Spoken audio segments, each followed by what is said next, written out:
आज का हमारा टॉपिक क्या होने वाला? आज का हमारा टॉपिक होने वाला है कि जब प्राइस इस रेंज के बाहर निकलेगा, यानी कि जब इस यहाँ से चलते हुए आ रहा है और यहाँ पे पहुँचता है प्राइस, और यहाँ से जब ऊपर की तरफ जाता है, जो ये रेंज हमें मिलती है, जब हम इस रेंज को पकड़ लेते हैं, तो अगर प्राइस यहाँ से ऊपर की तरफ निकल के इस लेवल को ब्रेक करे, यानी यहाँ से ब्रेकआउट करे, तो ये ब्रेकआउट कन्फर्म ब्रेकआउट के साथ हम लोग कैसे इसे ट्रेड कर सकते हैं। तो इसका देखिए, हम एक सिंपल सा उदाहरण देता हूँ मैं आपको। ये जैसे मान लीजिए हमारी एक रेंज बनी है, प्राइस इसके बीच में यहाँ से निकल के ऊपर की तरफ जाता है, फिर यहाँ आता है और यहाँ जाता है। तो इसमें आप लोग को आपको क्या देखना है कि जब तक प्राइस किसी भी ऊपरी लेवल को 3 बार, यानी कि यहाँ पे फर्स्ट टाइम टच किया, दूसरी बार यहाँ पे टच किया, अब यहाँ पे आया, ठीक है। तो अब क्या होता है, अब के बाद अगर ब्रेकआउट करता है, अगर आप बिगिनर हैं तो आपको ये देखना पड़ेगा कि यहाँ से जब प्राइस अब अगर ब्रेकआउट देता है, ये लेवल के पास आने के बाद यहाँ से अगर प्राइस थोड़ा टाइम बिता ले और ये ब्रेक करता है इसको नीचे की तरफ, तब इसे हम ब्रेकआउट कंफर्म मानेंगे और इस ब्रेकआउट में हम एक अच्छी खासी पोजीशंस लेके नीचे की तरफ देख सकते हैं। या तो यहाँ से चलते हुए जब ऊपर की तरफ जाए और यहाँ पे थोड़ा टाइम बिताने के बाद यहाँ से ब्रेकआउट करें, तो हम ऊपर की तरफ एक अच्छी रेंज देख सकते हैं। लेकिन 3 बार, ये तीसरी बार में ब्रेकआउट को कंफर्म माना जाएगा। तीसरी बार में अगर ऐसा ब्रेकआउट होता है, देखिए तीसरी बार में अगर यहाँ पे टाइम बिता के ब्रेकआउट देता है, तो तीसरी बार में यहाँ पे हमें ट्रेड लेना चाहिए। अगर आप उसके पहले ट्रेड करना चाहते हैं, पहली कंडीशन तो ये हो गई। पहली देखिए, दूसरी कंडीशन में जैसे ये रेंज हमारी बनी हुई है, अब प्राइस यहाँ से शुरू होता है, ठीक है, इस लेवल के पास आता है, फिर यहाँ से चलते चलते चलते चलते प्राइस ऊपर की तरफ जाता है, ठीक है।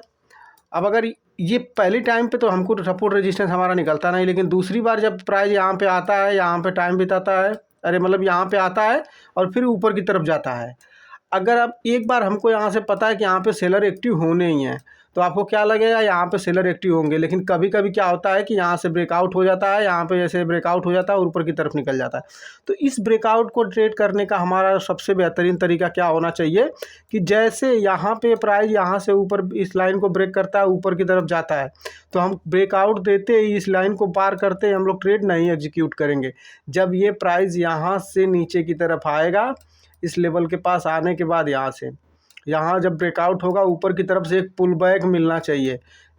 आप ध्यान में रखिए, देखिए दूसरी बार में क्या होता है, यहाँ पे पुल बैक हमें मिलना चाहिए। पुल बैक अगर मिलता है तब हम यहाँ से यहाँ पे जैसे ऊपर की तरफ यहाँ पे आता है, यहाँ से पुल बैक मिलता है नीचे की तरफ, ये प्राइस को, ये सपोर्ट लेवल को जो था, ये रेजिस्टेंस लेवल हमारा था, इसको ये सपोर्ट लेने के लिए वापस आएगा। और यहाँ पे कोई पैटर्न हमें बनता हुआ दिखेगा, जैसे यहाँ पे हैमर बनी, डोजी बनी, लॉन्ग बी वाली कैंडलें कोई बनती हुई दिखेंगी, तो इस कैंडल का एसएल लगा के, यानी कि इसका लो का एसएल लगा के, इस हाई के बाद हम लोग इसके ब्रेकआउट के बाद हम लोग एक ट्रेड करेंगे और अच्छी खासी मूवमेंट के लिए ऊपर की तरफ हम लोग देख सकते हैं।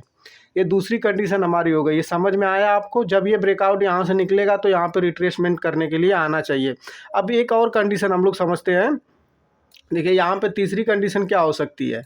तीसरी कंडीशन ये हो सकती है कि जब प्राइस यहाँ पे, देखिए जब प्राइस इस लेवल से निकलता है और ऊपर की तरफ जाता है, ठीक है।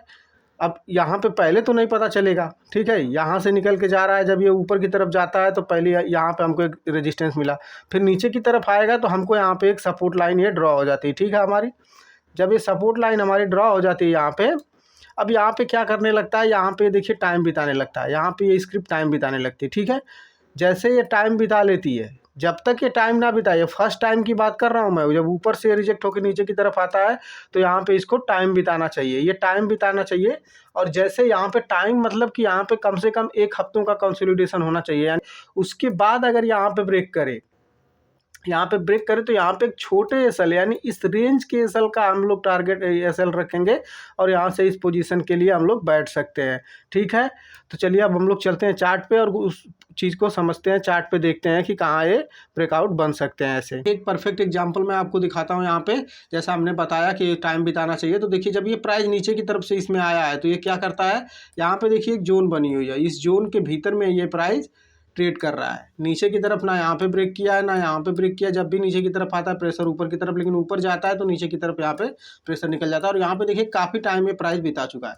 अब क्या हो रहा है यहाँ पे देखिए जब फर्स्ट टाइम में ब्रेक करता है, यहाँ पे देखिए इतना टाइम बिताया, लीनियर टाइम बिता चुका है। यहाँ कितने दिनों का कंसोलिडेशन आप देख रहे हैं, एक छोटा कंसोलिडेशन अगर आप ध्यान से देखेंगे तो यहाँ पे एक लंबा कंसोलिडेशन आपको यहाँ पे देखने को मिलेगा। ये प्राइस को देखिए आप, कितना बड़ा कंसोलिडेशन आपको यहाँ पे दिख रहा है और प्राइस स्क्वीज होता जा रहा है। इसका मतलब ये होता है कि इसके बीच में यहाँ पे पोजीशंस बन रही हैं और ये ज़्यादातर प्राइस यहाँ पे टाइम बिता रहा है।